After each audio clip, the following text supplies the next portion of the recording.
नमस्कार। कॉलेज शिक्षा विभाग राजस्थान की ओर से आयोजित स्नातक एवं स्नातकोत्तर विषय परक ऑफलाइन कक्षाओं के कार्यक्रम ज्ञानदूत के द्वितीय चरण में आप सभी का स्वागत है। मैं doctor Shruti Gupta, associate professor, department of chemistry. आज हम शुरू करेंगे ऑर्गेनिक केमिस्ट्री का एक बहुत महत्वपूर्ण टॉपिक है, एरीन्स एवं एरोमेटिसिटी। यह टॉपिक जो है ये अधिकतर विश्वविद्यालयों में बीएससी पार्ट 1 के सिलेबस का पार्ट है, जिसमें हम एरीन एवं एरोमेटिकता के बारे में हम पढ़ेंगे। जो मुख्य टॉपिक्स हम कवर करेंगे इस पूरे यूनिट में वो होंगे बेंजीन व्युत्पन्नों का नामकरण अर्थात nomenclature of benzene derivatives, benzene की संरचना, aromaticity and Hückel rule, aromatic electrophilic substitution reactions, activating and deactivating substituents अर्थात सक्रियणकारी एवं विसक्रियणकारी प्रतिस्थापी समूह, अभिविन्यास एवं ऑर्थोपैरा अनुपात जिसे हम अंग्रेजी में कहते हैं ओरिएंटेशन एंड ऑर्थोपैरा रेशियो, और साथ में बर्च रिडक्शन। ये कुछ मुख्य टॉपिक्स हैं जिनके बारे में हम समझने का प्रयास करेंगे इस यूनिट के दौरान। आप सब लोग अपनी पिछली कक्षाओं से आप पढ़ करके आए हैं कि एरोमेटिक कंपाउंड्स का कुछ हम बेसिक वापस से रिवाइज करेंगे। एरोमेटिक कंपाउंड्स का नाम ओरिजिनली एरोमेटिक क्यों डाला गया या क्यों रखा गया, क्योंकि इन सब यौगिकों में एक विशिष्ट प्रकार की गंध होती थी जिसे हम अरोमा कहते हैं। तो चूंकि उनमें अरोमा था इसलिए उनका एक जनरल नाम एरोमेटिक रख दिया गया। किंतु आज यदि हम आज के परिप्रेक्ष्य में देखें तो एरोमेटिक कंपाउंड्स का संबंध गंध से ना होकर एक विशेष प्रकार के रासायनिक स्थायित्व से है। एक special type of chemical stability पाई जाती है इन सारे कंपाउंड्स में, rather than finding a specific aroma. एक विशेष गुण जो एरोमेटिक कंपाउंड्स का होता है कि aromatic compounds have higher percentage of carbon than aliphatic compounds, यानी इनमें कार्बन का प्रतिशत अधिक होता है। इस चीज को आप समझिए, जब आप प्रैक्टिकल एग्जाम्स करते हैं, अपने प्रैक्टिकल्स आप जब कंडक्ट करते हैं केमिस्ट्री के, तो उसमें आप जब भी ऑर्गेनिक फंक्शनल ग्रुप कार्बनिक जो क्रियात्मक समूह है, जब उसकी पहचान करने का आप प्रक्रिया प्रारंभ करते हैं तो पहली स्टेज होती है आप स्पैचुला पे कंपाउंड को लेकर के और जलाते हैं, और तब आपके शिक्षक आपसे कहते हैं कि जलने पर देखिए कि यदि धुआं काला आ रहा है तो अर्थात वो कंपाउंड आपका एरोमेटिक है, और यदि सफेद धुआं आ रहा है तो वो एलिफेटिक है। अब देखिए होता क्या है, वो काला धुआं क्यों है? क्योंकि इन सभी एरोमेटिक कंपाउंड्स में जो कार्बन का प्रतिशत है वो अधिक है। तो इस वजह से वे सारे कंपाउंड्स जो एरोमेटिक हैं वे काला धुआं देते हैं क्योंकि कार्बन का प्रतिशत अधिक होता है। If a hydrogen atom of benzene is replaced by an alkyl, alkenyl, alkynyl or aryl group, the hydrocarbon so obtained is termed as arene। अर्थात जब हम किसी भी एरोमेटिक कंपाउंड में, या हम बेंजीन का ही बहुत एक सिंपल सा एग्जांपल, आप सब बेंजीन से परिचित हैं, हम बेंजीन का एग्जांपल लेते हैं, तो बेंजीन में जो 6 हाइड्रोजन्स हैं उसमें से यदि किसी भी एक हाइड्रोजन को प्रतिस्थापित कर उसके स्थान पर कोई एल्काइल ग्रुप, कोई अराइल ग्रुप, कोई एल्कीनाइल या कोई एल्काइनाइल, कोई भी ऐसा दूसरा समूह लगा दिया जाता है, तब जो यौगिक हमें प्राप्त होता है उसको हम अरीन कहते हैं। एक जनरल टर्म है ये Areen. Those aromatic hydrocarbons which contain more than one benzene ring are called polynuclear aromatic compounds। जैसे आपका नैप्थलीन है, आपका एंथ्रेसीन है, इन सब कंपाउंड्स में क्या होता है कि एक से अधिक बेंजीन रिंग्स होती हैं, तो वे सब कहलाते हैं पॉलीन्यूक्लियर एरोमेटिक कंपाउंड्स। अब हम आते हैं nomenclature of monosubstituted aromatic hydrocarbons. Monosubstituted aromatic hydrocarbons का अर्थ क्या हुआ कि ऐसे एरोमेटिक हाइड्रोकार्बन जिनमें एक हाइड्रोजन हटाकर उसकी जगह एक प्रतिस्थापी समूह कोई लगा रखा है। जैसे आप ये एग्जाम्पल देखिए, यहाँ पे देखिए ये बेंजीन था ओरिजिनली, इस बेंजीन में यहाँ से एक हाइड्रोजन हटाकर इसकी जगह एक मिथाइल समूह लगा दिया गया, और ऐसे में यहाँ पर इसका नाम हो जाता है टोलुइन। इसी तरह से आप दूसरा देखिए, यदि हमने मिथाइल की बजाय इथाइल समूह लगा दिया तो इसको हम कहते हैं इथाइल बेंजीन। याद रखिए टोलुइन का भी नाम मिथाइल बेंजीन है, किंतु प्रचलन में टोलुइन नाम है जिसको आईयूपीएसी ने उसको मान्यता दी है आईयूपीएसी ने। इस कारण हम इसको साधारणतया टोलुइन के नाम से जानते हैं। यदि इथाइल समूह लगा दिया जाए तो हम इसको इथाइल बेंजीन कहते हैं। यदि आपने आइसोप्रोपाइल समूह लगा दिया, ध्यान रखिए ये सारे के सारे मोनो सब्स्टिट्यूटेड है, मतलब केवल एक ही प्रतिस्थापी समूह यहाँ पर लगा हुआ है, इसको हम कहेंगे आइसोप्रोपाइल बेंजीन, या सामान्य बोलचाल की भाषा में इसका नाम रखा गया है क्यूमीन। इसी तरह से यदि आपने विनाइल समूह लगा दिया है तो इसको हम कहेंगे विनाइल बेंजीन और इसका प्रचलित नाम है स्टाइरीन। तो ये होते हैं आपके मोनो सब्स्टिट्यूटेड एरोमेटिक कंपाउंड्स। अब हम आते हैं डाई सब्स्टिट्यूटेड पे, मतलब हम दो हाइड्रोजन्स को प्रतिस्थापित करके और दो हम दूसरे समूह लगा देंगे। सिंपलेस्ट एग्जाम्पल होता है, हमने दो हाइड्रोजन्स हटाए, उन दोनों की जगह एक एक मिथाइल समूह लगा दिया, और याद रखिए जो दो हाइड्रोजन्स हटाए वो पास पास के थे दोनों। जब भी हम आईयूपीएसी नॉमेनक्लेचर करना प्रारंभ करते हैं तो प्रतिस्थापी समूह को पहला नंबर दिया जाता है। अब आप सब जानते हैं कि प्रतिस्थापी समूहों की भी एक वरीयता होती है, तो उस वरीयता को, यहाँ पे चूंकि दोनों ही मिथाइल समूह है इसलिए वरीयता का यहाँ पर प्रश्न नहीं उठता है, तो उस वरीयता को ध्यान में रखते हुए और फिर आप नामकरण करेंगे। चूंकि यहाँ पर दोनों मिथाइल हैं इसलिए हम इसको कर देते हैं 1,2 डाइमिथाइल बेंजीन। साधारण भाषा में या जो कॉमन नेम है इसका, उसको हम कहते हैं ज़ाइलीन। अब ज़ाइलीन में चूंकि ये दोनों मिथाइल ग्रुप्स 1 और 2 पोजीशन पर हैं, इस वजह से हम इसको कहते हैं ऑर्थोज़ाइलीन। अब देखिए यही मिथाइल समूह अगर 1,2 की बजाय 1,3 पोजीशन पर आ गए तो हम इसको कहेंगे मेटाज़ाइलीन। इसका आईयूपीएसी नाम हो जाएगा 1,3 डाइमिथाइल बेंजीन, या इसका एक दूसरा जो एक्सेप्टेड नाम है दैट इज अगेन ज़ाइलीन, लेकिन चूंकि ये 1,3 पोजीशन थी तो इट बिकम्स मेटाज़ाइलीन। यदि ये 1,4 पोजीशन हो जाती है तो इट बिकम्स 1,4 डाइमिथाइल बेंजीन, जिसे हम कहते हैं पैराज़ाइलीन। अब आप देखिए यदि हम अभी इस दिशा में चल रहे थे, अब अगर हम यहाँ पे चले जाएंगे तो वो अगेन हमारा मेटा पोजीशन हो जाएगी, क्योंकि अभी हम नंबरिंग इस दिशा से कर रहे थे। जैसे ही ये समूह हमारा अगर यहाँ पर आ जाएगा तो हमारी नंबरिंग हो जाएगी 1, 2, 3। तो अगेन 1 और 3 होते ही वो मेटाज़ाइलीन हो जाएगा। अगर हम इधर लगा देंगे तो फिर से वही 1 और 2 हो जाएगा और फिर वापस से वही ऑर्थोज़ाइलीन हो जाएगा।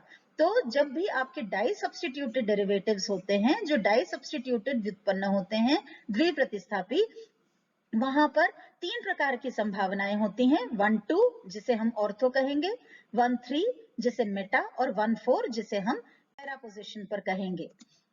फिर हम आते हैं ट्राई सब्स्टिट्यूटेड या पॉली सब्स्टिट्यूटेड एरीन्स पर, मतलब 2 से अधिक प्रतिस्थापी समूह यदि लगे हैं।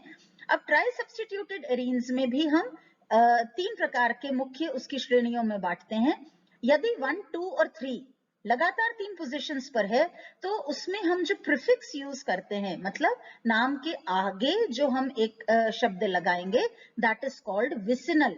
विसिनल मतलब बिल्कुल पड़ोस में चलने वाला, तो विसिनल प्रीफिक्स लगा दिया जाता है। यदि 1, 2, 4 डेरिवेटिव है तो उसको हम कहेंगे अनसिमेट्रिकल, और 1, 3, 5 है तो हम उसको कहेंगे सिमेट्रिकल। ये देखिए आपको उदाहरणों से स्पष्ट होगा। ये 1, 2, 3 लगातार 3 पोजीशंस पर हैं तो हम इसको कहेंगे 1, 2, 3 ट्राई इथाइल बेंजीन या विसिनल ट्राई इथाइल बेंजीन। अब विसिनल का अर्थ ही हो गया, मैंने अगर 1, 2, 3 पोजीशन नहीं भी लिखी तो विसिनल का अर्थ हो गया कि ये लगातार 3 पोजीशंस पर लगे हुए हैं, ये इससे अंडरस्टूड है। अगर हमने करा 1, 2 एंड 4 तो ये यहाँ पर देखिए किसी भी प्रकार की, ना तो ये विसिनल है ना इनमें किसी भी प्रकार की कोई सम्मिति पाई जा रही है, इसलिए हम इसको कहते हैं या तो 1, 2, 4 ट्राई इथाइल बेंजीन या अनसिमेट्रिकल ट्राई इथाइल बेंजीन। असम्मित है ये देखिए तीसरा स्वरूप क्या आया हमारे सामने, 1, फिर एक छोड़ा 3, फिर एक छोड़ा 5 और फिर वापस से छोड़ करके और फिर हम 1 पर आ गए। तो ये हुआ हमारा एक सिमेट्रिकल कंपाउंड। तो हम इसका नाम रखेंगे या तो 1,3,5 ट्राई इथाइल बेंजीन या फिर सिमेट्रिकल ट्राई इथाइल बेंजीन। अगर मैं सिमेट्रिकल ट्राई इथाइल बेंजीन लिख रही हूं, इसका अर्थ ही है कि मैंने बेंजीन बनाई, 3 इथाइल समूह लगाए और वो जो तीनों इथाइल समूह हैं वो एक एक छोड़ करके लगे हुए हैं, तो वो ऑटोमेटिकली 1,3,5 ट्राई इथाइल बेंजीन हो जाएगा। अब हम आते हैं कुछ पॉलीन्यूक्लियर एरोमेटिक हाइड्रोकार्बन्स पे। ये देखिए, ये एक स्थिति है जब दो फिनाइल रिंग्स, देखिए अब हम इनको दो बेंजीन रिंग नहीं बोलेंगे। बेंजीन रिंग क्यों नहीं बोलेंगे? क्योंकि बेंजीन एक यौगिक है, वो समूह नहीं है, वो एक यौगिक है। उस बेंजीन में हमने क्या किया है, मान लीजिए हम इसको लेते हैं कि ये हमारा ओरिजिनल बेंजीन था। इस बेंजीन में हमने एक हाइड्रोजन हटा करके और उसकी जगह हमने ये पूरा एक ग्रुप और लगा दिया, C6H5 ग्रुप लगा दिया।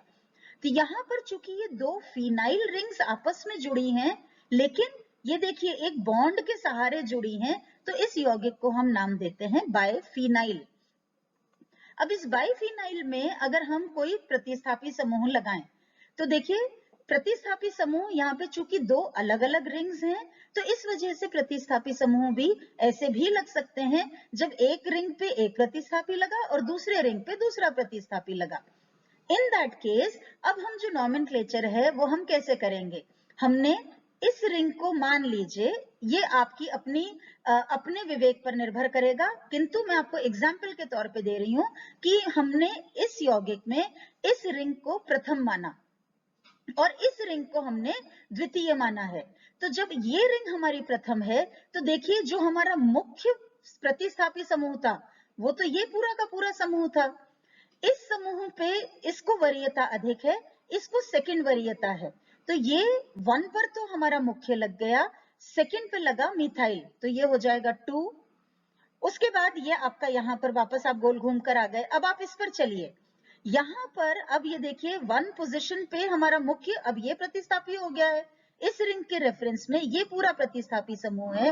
हम अब यहाँ से नंबरिंग शुरू करेंगे, तो ये तो 1 पोजीशन है ही, ये 2, 3, 4, या इधर से चलते हैं तो भी ये 2, 3 और 4। तो अब हम इसको कर सकते हैं 2,4 बाइफिनाइल। लेकिन प्रॉब्लम क्या होती है कि जब हम अगर इसको 2,4 कर देते हैं, तो 2,4 ऐसे भी तो बन सकता है कि 2 इधर लग गया और 4 इधर लग गया। इसलिए चूंकि हमारे दोनों समूह दो अलग अलग रिंग्स में जुड़े हैं, तो हम नॉमेनक्लेचर करते समय क्या करेंगे, इसको हमने 2 कर दिया और यहां पर ये 1 prime, 2 prime, 3 prime, 4 prime, 5 prime and 6 prime. अब चूंकि ये 4 पोजीशन पर है, तो ये हो जाएगा 2,4 प्राइम बाइफिनाइल। तो ये जो प्राइम का ये जो निशान है, ये आपको बहुत स्पष्ट कर देता है कि जो दूसरा समूह है, यहां पर इसमें ये लिखना रह गया, देखिए 2,4 प्राइम डाइमिथाइल बाइफिनाइल। डाइमिथाइल और जुड़ेगा यहाँ पर, ये इस कंपाउंड में आपके पास दो मिथाइल समूह जो जुड़े, ये 2 पोजीशन पर और 4 प्राइम पोजीशन पर हैं। 4 प्राइम का अर्थ क्या हुआ कि जो दूसरा मिथाइल समूह है वो दूसरी रिंग में लगा हुआ है। अब आप ये देखिए, यहाँ पर आपके पास 3 फिनाइल समूह लगे और बेसिकली किससे जुड़े, एक कार्बन से। एक कार्बन का जो यौगिक है, अगर हम अपने नॉर्मल एल्केन्स में देखते हैं, तो पहले कार्बन का, एक सिंगल कार्बन का जो यौगिक है वो मीथेन होता है। अब मीथेन में हमने क्या किया, उसके 3 हाइड्रोजन हटा करके और उसकी जगह 3 फिनाइल समूह लगा दिए, तो इस यौगिक का नाम हो जाएगा ट्राइफिनाइल मीथेन। यहाँ पे जो मुख्य हमारा पेरेंट यौगिक जो है वो मीथेन हो गया और तीनों फिनाइल समूह जो हैं वो प्रतिस्थापी के तौर पर लग गए। अब आप देखिए, यहाँ पर ये जो तीनों हमने एग्जाम्पल्स लिए, इन तीनों एग्जाम्पल्स में जो हमारी फिनाइल रिंग्स थी वो एक दूसरे से जुड़ी हुई थी, किंतु एकल बंध के द्वारा। अब हम आते हैं ऐसे यौगिकों पे जिसमें दोनों फिनाइल रिंग्स एक दूसरे से फ्यूज हो गई हैं।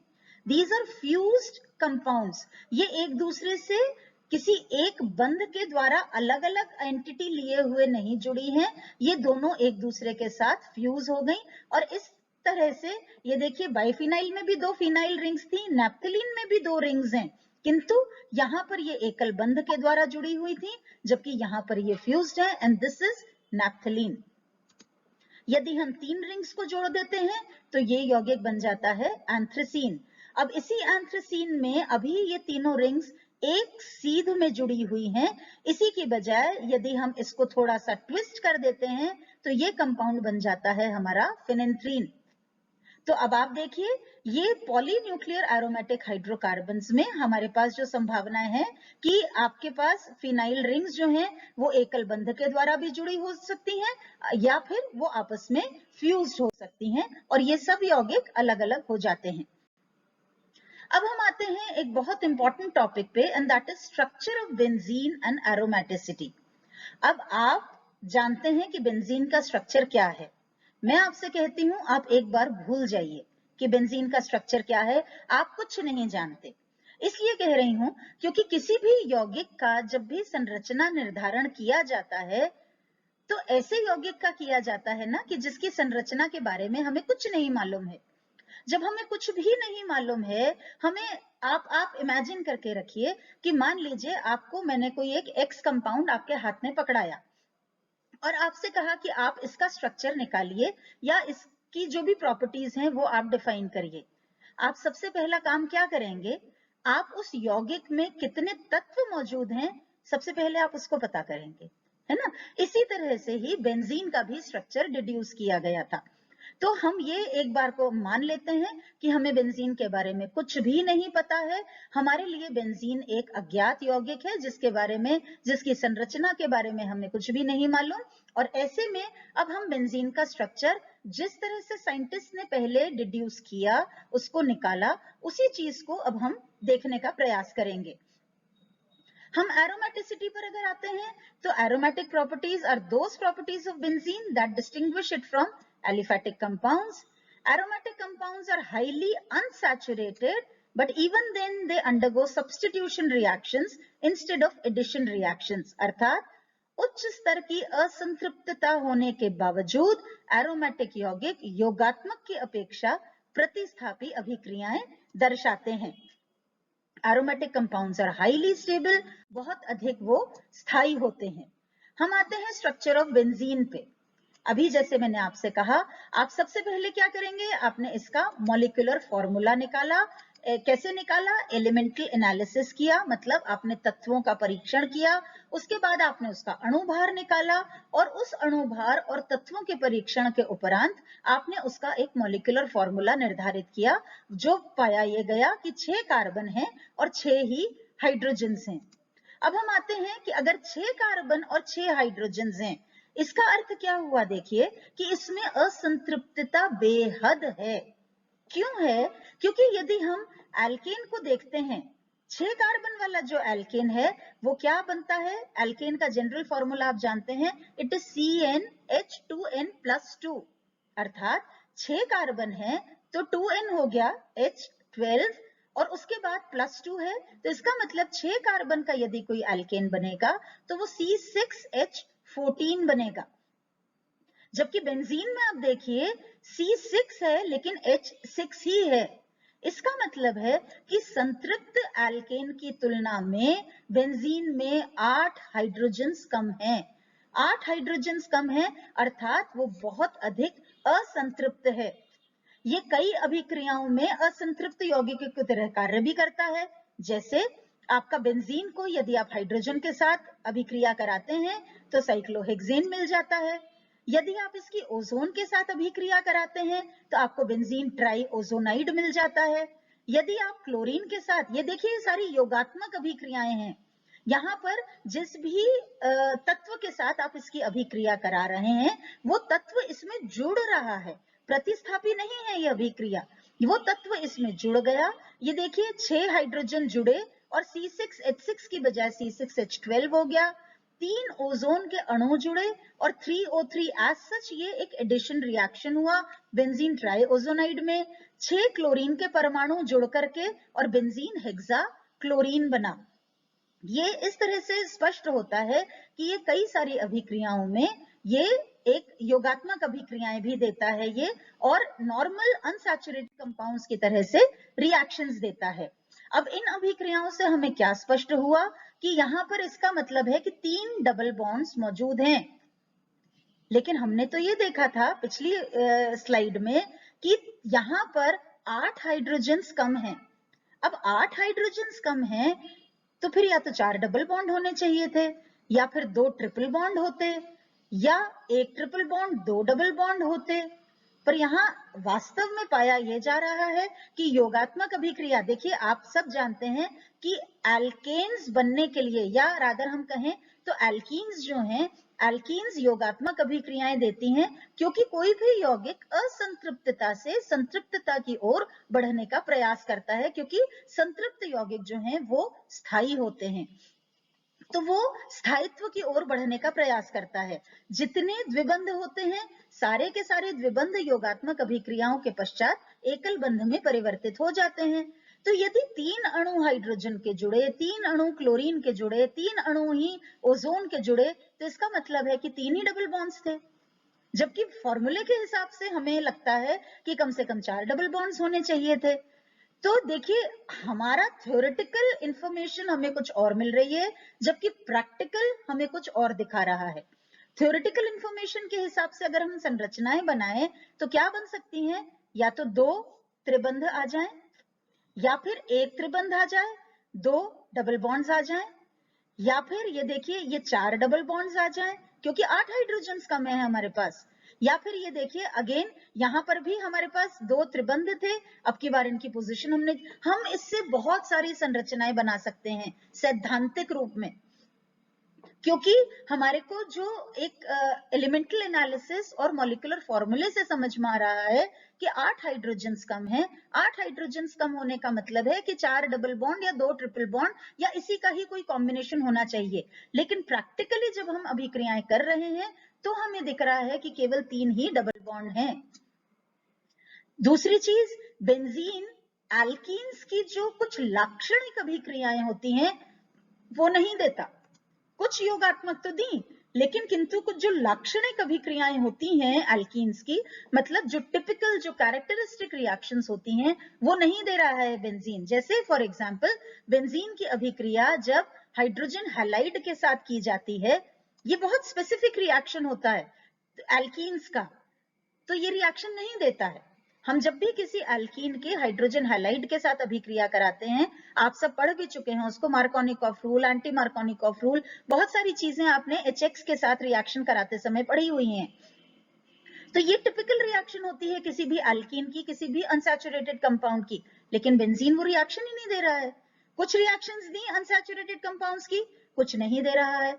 हम जानते हैं कि किसी भी असंतृप्त यौगिक को, मतलब किसी भी एल्कीन को, जब हम अल्कलाइन KMnO4 के साथ, क्षारीय KMnO4 के साथ रिएक्शन कराते हैं तो KMnO4 का जो कलर होता है, पोटेशियम परमैंगनेट का जो बैंगनी रंग होता है, वो रंग गायब हो जाता है। लेकिन बेंजीन में स्थिति नहीं आती, वो इस अल्कलाइन KMnO4 को, उसके कलर को डीकलराइज नहीं करता है। इसका मतलब है कि बेंजीन की संरचना कुछ ऐसी है कि जो पिछली स्लाइड में हमने देखी कि हमने चार या उससे भी अधिक प्रकार की जो हमारी ओपन चेन स्ट्रक्चर्स बन पा रही थी, वो संभव नहीं है बेंजीन में, क्योंकि बेंजीन है तो असंतृप्त लेकिन सिंपल एल्कीन नहीं है। तो अब क्या स्पष्ट हो रहा है हमें कि बेंजीन की जो असंतृप्तता है वो सिंपल एलिफैटिक एल्कीनों और एल्काइनों से कुछ भिन्न होती है। ये सिंपल एलिफैटिक एल्कीन या एल्काइन की भांति व्यवहार नहीं कर रहा है। इसका मतलब ये असंतृप्त तो है, किंतु इसकी असंतृप्तता कुछ भिन्न प्रकार की है। फिर हम धीरे धीरे साइंटिस्ट को ये समझ में आया कि बेंजीन में हम ओपन चेन स्ट्रक्चर पे जो जा रहे हैं, उस ओपन चेन स्ट्रक्चर की बजाय हम इसका एक रिंग स्ट्रक्चर क्रिएट करके देखते हैं। और इसके बारे में एक कथा बहुत प्रचलित है जो हमने भी सुनी थी, वही मैं आपके सामने नरेट करती हूँ कि आप सब जानते हैं बेंजीन की जो रिंग स्ट्रक्चर है वो केक्युले का दिया हुआ है। तो केक्युले इस समस्या से जूझ रहे थे, वो बेंजीन का स्ट्रक्चर निर्धारित करने का प्रयास कर रहे थे बहुत लंबे समय से। रिएक्शंस बहुत विरोधाभासी उनको मिल रही थी, कुछ रिएक्शंस उनको एल्कीन्स के जैसी मिल रही थी, कुछ एल्कीन्स से भिन्न थी। असंतृप्तता किस प्रकार की है वो नहीं डिसाइड हो पा रहा था, वो ओपन चेन स्ट्रक्चर्स के साथ जूझ रहे थे और इसी तरह से मानसिक उस परेशानी से होते होते और उन्हें नींद आ गई और सपने में उन्हें देखा। जो कथा है वो इस प्रकार है कि उन्हें सपना दिखा कि सांप रेंग रहे हैं और अचानक से उसमें से एक सांप ने गोल घूमा और अपनी पूंछ अपने मुंह में पकड़ ली। इस स्वप्न से केकुले को यह आइडिया आया कि हम नाहक ही ओपन चेन स्ट्रक्चर्स की तरफ चल रहे हैं, why not go for a ring structure. जिस प्रकार सांप ने अपने मुंह में अपनी पूंछ पकड़ ली, एक गोलाकार शेप ले लिया, उसी तरह से हम बेंजीन के लिए भी क्यों नहीं प्रयास करते। तब जाकर के उन्होंने बेंजीन की एक वलय संरचना प्रस्तावित करी। चूंकि बेंजीन एक ट्राइओजोनाइड बनाता है, हम देख चुके हैं, इसका मतलब है उसमें 3 डबल बॉन्ड्स हैं। वो केवल एक ही मोनो प्रतिस्थापी यौगिक उत्पाद बनाता है। ये एक स्टैंडर्ड फैक्ट था कि बेंजीन की जब किसी भी उसको जब प्रतिस्थापी अभिक्रिया कराई गई तो प्रतिस्थापी अभिक्रिया के दौरान उसने केवल एक ही प्रकार का मोनो सब्स्टिट्यूटेड कंपाउंड बनाया। मतलब एक हाइड्रोजन हटा करके जब एस की जगह एक ही प्रतिस्थापी समूह लगाया गया तो एक ही यौगिक हमें मिला, एक ही उत्पाद हमें मिला। इसका मतलब ये कब संभव है कि जब आपके जो 6 हाइड्रोजन हैं वो 6 के 6 एक समान हो। यदि उनमें कोई भी भिन्नता है, जैसे हम एलिफैटिक स्ट्रक्चर्स में देख रहे थे, कोई कार्बन हमारा प्राइमरी था, कोई कार्बन सेकेंडरी था, कोई कार्बन हमारा टर्शियरी भी हो रहा था। तो यदि प्राइमरी, सेकेंडरी, टर्शियरी 3 प्रकार के कार्बन मिल रहे हैं, प्राथमिक, द्वितीयक, तृतीयक, तो इसका मतलब अगर उस हाइड्रोजन को हम हटाएंगे तो वहां से फिर प्राप्त यौगिक भी तो भिन्न मिलेंगे ना हमें। लेकिन बेंजीन में हमें एक ही प्रकार का प्रतिस्थापी उत्पाद मिल रहा था। इसका अर्थ क्या हुआ कि 6 के 6 हाइड्रोजन हमारे एक समान थे। द्विप्रतिस्थापी जब उत्पाद बनता है तो 3 प्रकार के बनते हैं हमारे, ये भी एक एस्टैब्लिश्ड फैक्ट था। इन सब के आधार पर केकुले ने सन 1865 में एक रिंग संरचना प्रस्तावित करी बेंजीन के लिए और वो थी ये संरचना। इन्होंने बेंजीन का एक 6 कार्बन्स को एक हेक्सागन के फॉर्म में अरेंज किया और यहां पर ये 3 डबल बॉन्ड्स लगाए। तो ये थी बेंजीन की वलय संरचना जो केकुले ने 1865 में प्रपोज की थी। हम अगली क्लास में, जब भी हमारी अगली क्लास होगी, हम उसमें देखेंगे कि इस संरचना की क्या खामियां थी, क्या इसके पक्ष में प्रमाण जा रहे थे और कैसे धीरे धीरे आगे संरचना बदलती चली गई। आज के लिए इतना ही। उम्मीद है आपको बेंजीन और उसके स्ट्रक्चर और उसका नॉमेनक्लेचर आपको समझ में आया होगा। अगली कक्षा तक के लिए नमस्कार।